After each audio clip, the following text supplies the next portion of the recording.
এদিকে পূর্ব পাকিস্তানে ঢুকতে থাকে পাকিস্তানি সেনা, আর আলোচনার নামে কালক্ষেপণ করে ইয়াহিয়া। 25শে মার্চ রাত 12টা শুরু হলো গণহত্যা। ধর্ষিত হলো নারীরা, ধর্ষিত হলো মানবতা।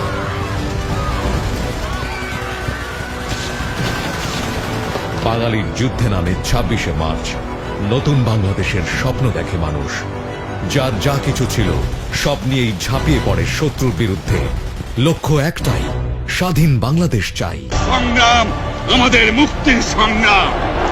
25শে মার্চ রাত 12টা শুরু হলো গণহত্যা। ধর্ষিত হলো নারীরা, ধর্ষিত হলো মানবতা।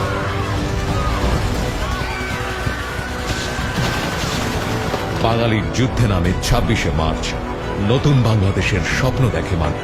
যার যা কিছু ছিল সব নিয়েই ঝাঁপিয়ে পড়ে শত্রুর বিরুদ্ধে।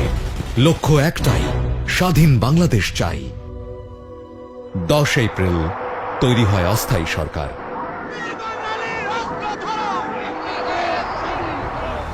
বাংলাদেশের নিরস্ত্র বাঙাল শুরু করে গেরিলা যুদ্ধ। একের পর এক পাকিস্তানি সব ঘাঁটির পতন হতে থাকে। বাংলায় চলছিল মানুষ নিধন, অথচ পাকিস্তান তখন বহির্বিশ্বকে দেখাতে চাইত বাংলাদেশ স্বাভাবিক অবস্থায় আছে।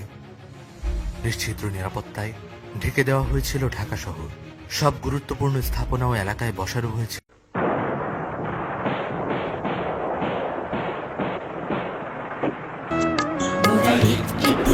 বাঁচাবো বলে যুদ্ধ করি, মোরা একটি ফুলকে বাঁচাবো বলে যুদ্ধ করি। মোরা একটি মুখের হাসির জন্য অস্ত্র ধরি, মোরা একটি মুখের হাসির জন্য অস্ত্র ধরি। মোরা একটি ফুলকে বাঁচাবো বলে যুদ্ধ করি, মোরা একটি ফুলকে বাঁচাবো বলে যুদ্ধ করি।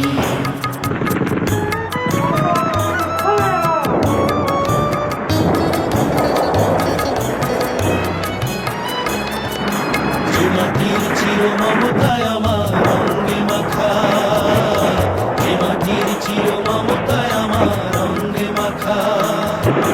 যার নদী জলে ফুলে ফলে মন স্বপ্ন আঁকা, যে মাটির চির মমতা আমার রঙে মাখা।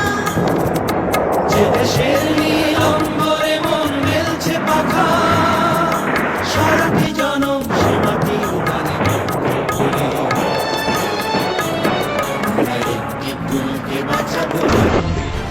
16ই ডিসেম্বর রেসকোর্স ময়দানে আত্মসমর্পণ করে পাকিস্তান। 30 লাখ শহীদের রক্তে পৃথিবীর মানচিত্রে আঁকা হয় নতুন দেশের নাম বাংলাদেশ।